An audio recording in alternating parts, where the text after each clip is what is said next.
नमस्कार, जन टीवी देख रहे हैं आप। मैं श्वेता शर्मा आपके साथ। खबरों की शुरुआत से पहले एक नजर डालेंगे अभी की हेडलाइंस पर।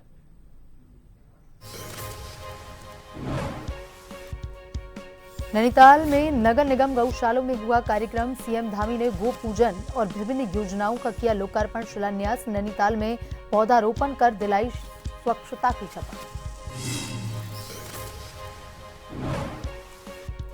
थल सेना अध्यक्ष जनरल उपेंद्र द्विवेदी पहुंचे केदारनाथ। मंदिर में की विशेष पूजा अर्चना, धाम की भव्यता को निहारा।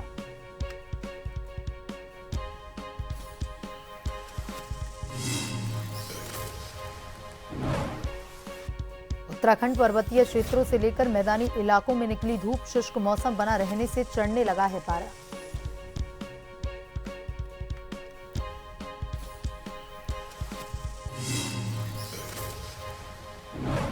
रुड़की की गंगनहर में गंदा करने वालों की नहीं अब खैर। मेयर ने अपनाया सख्त रुख। कूड़ा कचरा डालने पर अब लगेगा जुर्माना।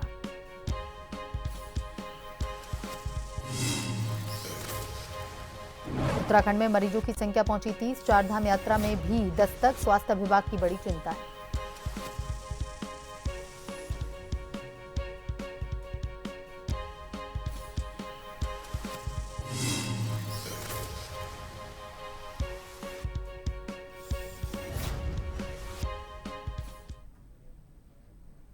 और अब खबरें विस्तार से।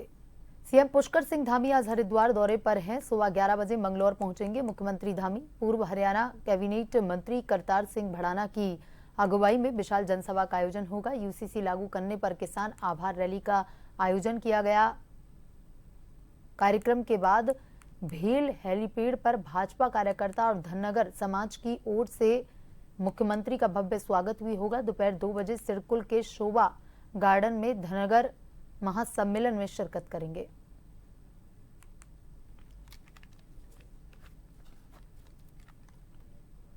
नैनीताल दौरे के दूसरे दिन सीएम पुष्कर सिंह धामी ने लालकुआ स्थित नगर निगम गौशाला में गौ पूजन किया, जिसके बाद मुख्यमंत्री ने कार्यक्रम में शिरकत कर विभिन्न योजनाओं का लोकार्पण और शिलान्यास किया। इस दौरान कार्यक्रम में बीजेपी के नेता और कार्यकर्ता समेत कई गणमान्य मौजूद रहे।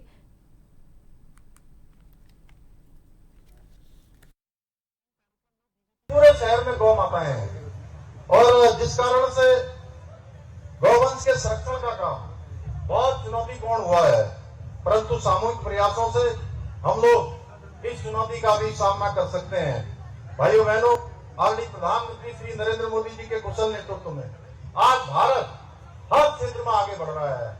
आज दुनिया के अंदर भारत की वैश्विक पहचान बढ़ रही है, हमारी मान्यता बढ़ रही है, चाहे वो अर्थव्यवस्था का क्षेत्र हो, चाहे इंफ्रास्ट्रक्चर का क्षेत्र हो, रक्षा उत्पादन का क्षेत्र हो, खेल का क्षेत्र हो या विज्ञान और प्रौद्योगिकी का क्षेत्र हो।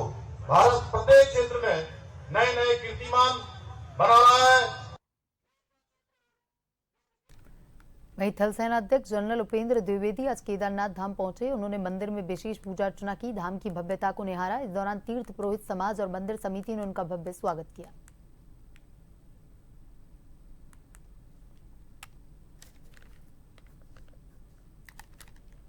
राज्य सरकार प्रदेश के अनाथ बच्चे और बेसहारा महिलाओं को तमाम सुविधाएं उपलब्ध करवा रही है, जिसमें आवश्यक केंद्र भी शामिल हैं। लेकिन अब उत्तराखंड राज्य देश का पहला ऐसा राज्य बनने जा रहा है जो अनाथ बच्चे और बेसहारा महिलाओं को एक पारिवारिक माहौल देने की तैयारी में है। इसके लिए महिला सशक्तिकरण एवं बाल विकास विभाग ने आगे की प्रक्रिया भी शुरू कर दी है। इस योजना के तहत राज्य सरकार की कोशिश है कि अनाथ बच्चे और बेसहारा महिलाओं को एक ही छत के नीचे रखकर उन्हें पारिवारिक माहौल दिया जा सके, ताकि बच्चों और किशोरियों का जीवन उज्जवल हो। उत्तराखंड सरकार आलंबन गांव योजना के तहत अनाथ महिला, बच्चे और बालिकाओं को सहारा देने का निर्णय लिए है। इस योजना के साथ ही उत्तराखंड राज्य देश का पहला ऐसा राज्य बन गया है जिस राज्य ने आलंबन गांव बनाने का निर्णय लिया। पिछले महीने मुख्य सचिव की अध्यक्षता में हुई सचिव समिति की बैठक में इस योजना को मंजूरी मिल चुकी है, जिसके बाद विभागीय सचिव ने देहरादून जिलाधिकारी से सेवावत अनुरोध किया कि विकास नगर में भूमि का चयन कर जल्द से जल्द विभाग को उपलब्ध करवाएं, ताकि आगे की कार्रवाई की जा सके। आलंबन गांव योजना के तहत अनाथ निराश्रित महिला, बालिका और बालकों को सहारा दिया जाएगा। महिला सशक्तिकरण बाल विकास विभाग के अंतर्गत महिला कल्याण शाखा के अंतर्गत इस योजना को तैयार किया जा रहा है। जिसमें जो हमारी अनाथ निराश्रित महिलाएं हैं और इस तरह के जो बच्चे हैं 0 to 6 years, 6 to 11 year and 11 to 18 years और किशोरियां, इनको मिला के इनके लिए इस योजना को तैयार किया गया है। और किशोर न्याय जो अधिनियम है उसकी मंशा है कि संस्था जो है, संस्था में रखना लास्ट विकल्प है, उसके पहले इनको सामुदायिक माहौल दिया जाना चाहिए। तो कम्युनिटी बेस्ड एक स्कीम है हमारी, जो देश में पहली बार इस तरह की स्कीम के बारे में काम किया जा रहा है। वहीं पूर्व विधानसभा अध्यक्ष गोविंद सिंह कुंजवाल ने कहा कि कुवाली अल्मोड़ा को मिलाने वाली पुल मुख्य मार्ग है। इस मोटर मार्ग में भारी स्लिप आते हैं। मोटर मार्ग हर तीसरे दिन बंद हो जाती है, जिससे अल्मोड़ा जिले के साथ ही स्थानीय व्यापारी आने जाने में परेशानी झेलनी पड़ती है। उन्होंने कहा, जिला कांग्रेस कमेटी अल्मोड़ा द्वारा 1 दिवसीय धरना प्रदर्शन किया गया, जिलाधिकारी कार्यालय का घेराव किया। जिलाधिकारी के द्वारा प्रदेश के मुख्यमंत्री पुष्कर सिंह धामी को ज्ञापन भेजा। उन्होंने कहा, जानकारी मिली है कि विशेषज्ञ द्वारा मोटर मार्ग सर्वे किया जाएगा।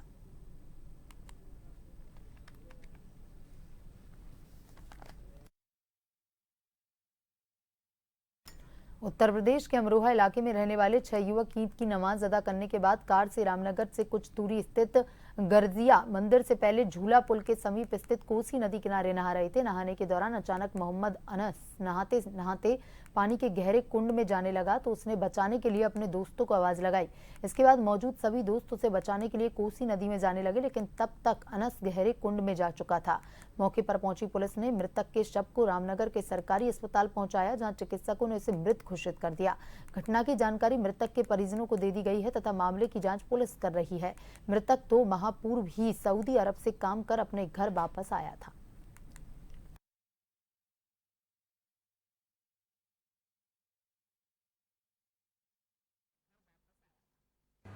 हम आए थे यहाँ रामनगर घूमने।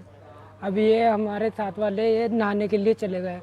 इनमें से 2-3 लड़के नहाने थे, हम 6 जने थे। कहाँ पे आए थे? झूलापुर पे? झूलापुर पर। तो फिर वो नहाने चले गए, हम बाहर बैठे थे। अब वो उसका पैर फिसलकर जो है ना, वो बहाव से पीछे को चला गया गहरे में। क्या नाम था उसका? उसका नाम अनस था, मोहम्मद अनस।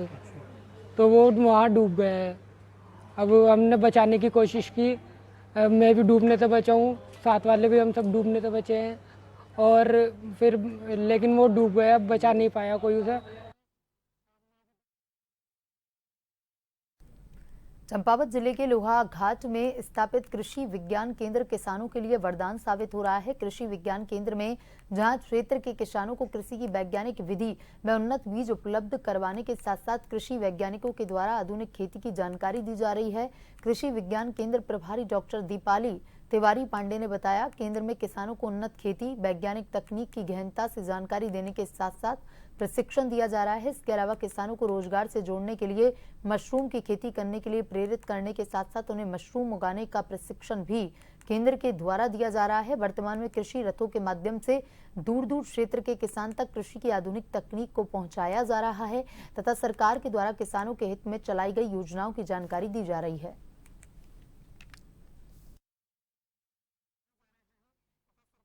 देखिए, जो कृषि विज्ञान केंद्र की स्थापना की गई थी वो एक कड़ी के रूप में की गई थी। जैसे कड़ी जो रिसर्च, जो शोध विश्वविद्यालय या कृषि अनुसंधान केंद्रों में होता है और किसान, इसके बीच में एक कड़ी होना बहुत ज़रूरी है। तो वो किसानों तक वो रिसर्च पहुंचाना और किसानों का फीडबैक रिसर्च तक देना, इस उद्देश्य के साथ हमने इस कृषि विज्ञान केंद्र की स्थापना की थी लॉन्ग बैक 1973 में। अभी लगभग 731 कृषि विज्ञान केंद्र यहाँ काम कर रहे हैं। तो जो हमारा ये कृषि विज्ञान केंद्र है वो डिस्ट्रिक्ट चंपावत के लिए काम करता है, जिसमें हम कृषकों को प्रशिक्षण देते हैं। वहीं रुड़की में अब गंगा नहर को गंदा करने वालों की खैर नहीं। लक्ष्मी नारायण घाट पर होने वाली गंगा आरती को लेकर मेयर अनीता अग्रवाल ने सख्त रुख अपनाया है। घाट के आसपास कूड़ा कचरा गंदा पानी छोड़ने पर नगर निगम जुर्माना लगाएगा और सख्त कार्रवाई करेगा। मेयर अनीता अग्रवाल ने बताया कि निगम की टीम घाट पर निगरानी रखेगी, साथ ही गंगा आरती में आने वाले श्रद्धालु की सुविधा के लिए घाट पर जल्द चेकिंग रूम और वाटर कूलर भी लगाया जाएगा।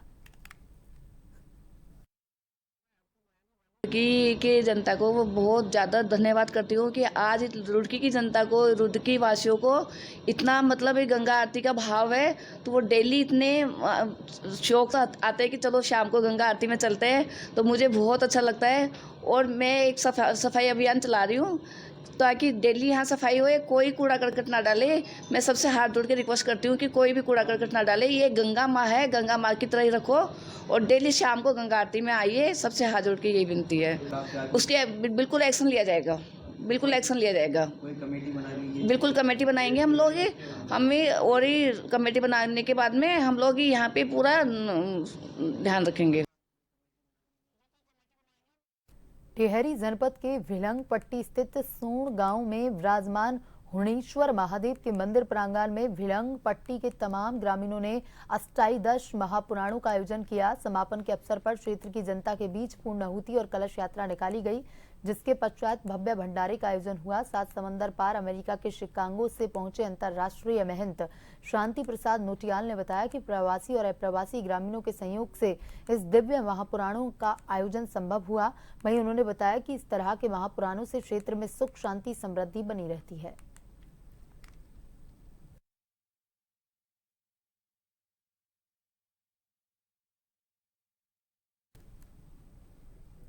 उत्तराखंड के पर्वतीय क्षेत्रों से लेकर मैदानी जिलों तक चटक धूप निकलने के कारण मौसम शुष्क बना हुआ है। पारा भी चढ़ने लगा है। सूरज के तल्ख तेवर लोगों के पसीने छुटा रहे हैं।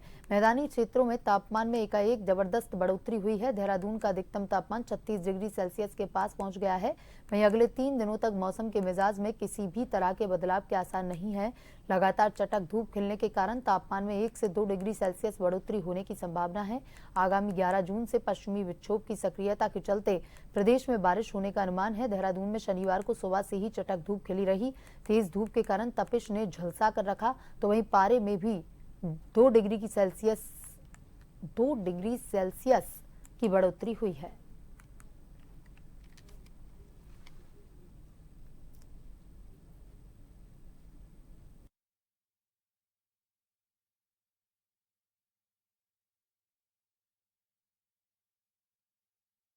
खबरों की तरफ, पर्यटक की पहचान रेनिश लॉ के रूप में हुई है और वो अध्यात्म की खोज में भारत आया था। पर्यटक जिम कॉर्बेट नेशनल पार्क के गर्जिया क्षेत्र में घायल अवस्था में पाया गया। पुलिस ने गर्जिया क्षेत्र के स्थानीय निवासियों से मिली सूचना के आधार पर घायल पर्यटक का पता लगाया। बाद में पर्यटक को इलाज के लिए अस्पताल भेजा गया। इस मामले पर सर्किल ऑफिसर सुमित पांडे ने कहा, हमें एक जर्मन नागरिक मिला, उसका नाम रेनिश लॉ है और हमने उससे पूछताछ की। उसने हमें बताया कि वो अध्यात्म की खोज के लिए भारत आया था। वो बौद्ध गया और धर्मशाला गया और फिर वह यहाँ आ गया। उसे चिकित्सा की आवश्यकता है, हम उसे डॉक्टर के पास भेजेंगे।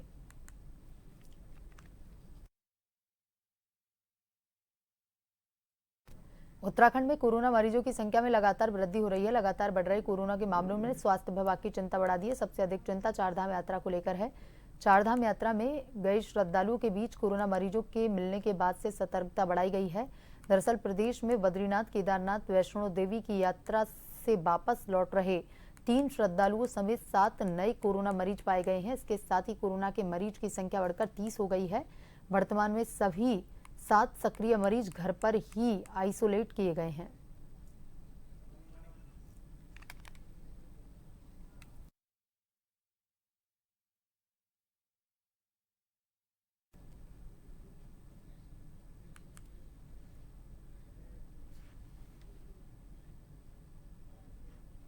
कल यानी कि 8 जून को उत्तराखंड के मुख्यमंत्री पुष्कर सिंह धामी मंगलोर विधानसभा के गांव लिब्बर हेड़ी के स्वीटी फार्म हाउस पहुंचेंगे। यह जानकारी रुड़की के एक होटल में पूर्व कैबिनेट मंत्री स्वामी यतेश्वरानंद ने प्रेस कॉन्फ्रेंस के माध्यम से दी। स्वामी यतेश्वरानंद ने बताया कि इस कार्यक्रम की अगुवाई हरियाणा के पूर्व कैबिनेट मंत्री करतार सिंह भड़ाना करेंगे। साथ ही उन्होंने बताया कि इस कार्यक्रम के दौरान 20 से 25 हजार लोगों की भीड़ होने की संभावना है। मुख्यमंत्री जी 12 बजे जो हमारा लिब्बा रेडी गांव है उसके पास एक हमारा स्वीटी फार्म हाउस है, उसमें जो हमारे मुख्यमंत्री जी ने प्रदेश के हित में जो अच्छे निर्णय लिए हैं उनका सम्मान करने के लिए हमारे जिले के पदाधिकारियों ने, इस क्षेत्र की जनता ने निर्णय लिया कि माननीय मुख्यमंत्री जी का एक भव्य स्वागत किया जाए और मैं समझता हूँ वो स्वागत एक ऐतिहासिक स्वागत होगा। लगभग 20-25 हज़ार की संख्या में वहाँ पर हमारे क्षेत्र की जनता पहुँचेगी और उसके साथ साथ कुछ क्षेत्र की समस्याएं भी हैं, हमारे कार्यकर्ताओं ने लिखी है, भाई करतार सिंह बढ़ाना जी ने लिखी है, माननीय मुख्यमंत्री उनकी भी घोषणा करेंगे ताकि वो कार्य जल्दी से जल्दी करवाया जा सके। डोईवाला से देहरादून जाते और लच्छीवाला हाईवे पर सड़क पर बजरी कई दिनों से बिखरी पड़ी हुई है, जिससे कई बाइक सवार गिरकर चोटिल हो चुके हैं, पर विभाग ना जाने क्यों इस ओर कोई ध्यान नहीं दे रहा। कई बार स्थानीय जनप्रतिनिधि और अधिकारियों को इससे अवगत करवाया गया है, पर ना जाने क्यों इस ओर कोई ध्यान नहीं दिया जा रहा है।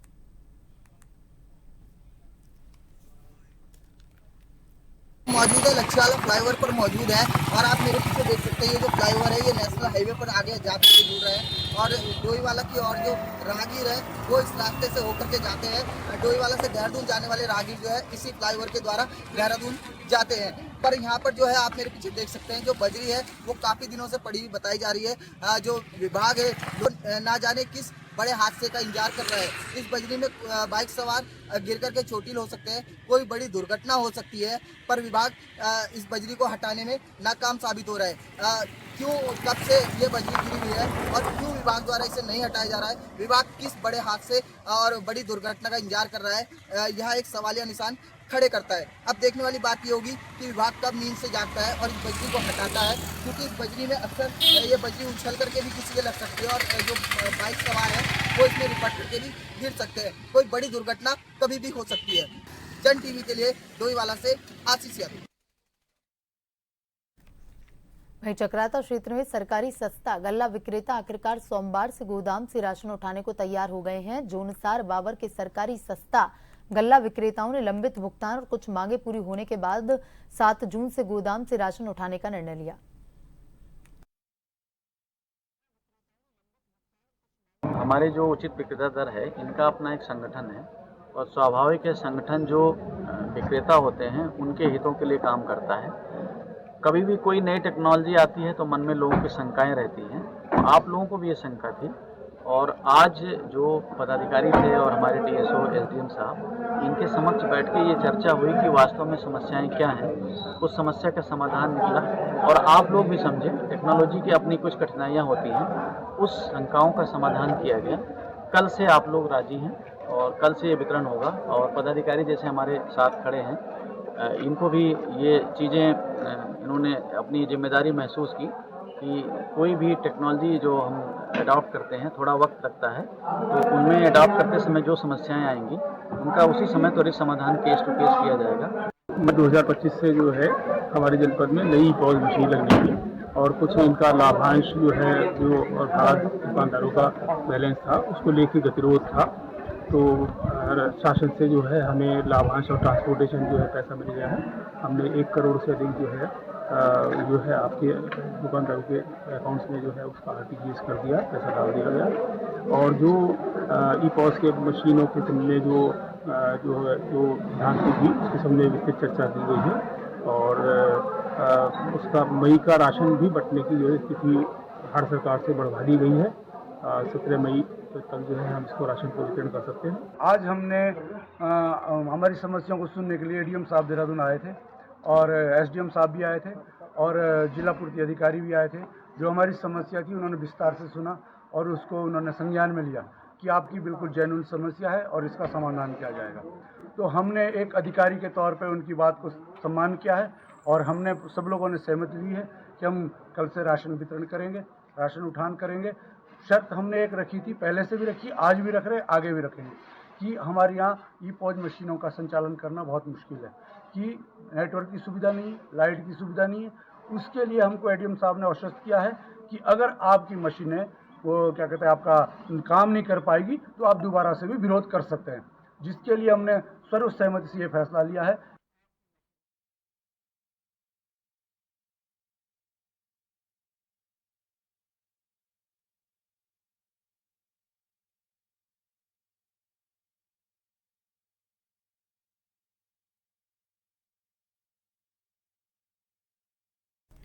बुलेटिन में अभी तक के लिए इतना ही। बने रहिए जन टीवी के साथ। नमस्कार।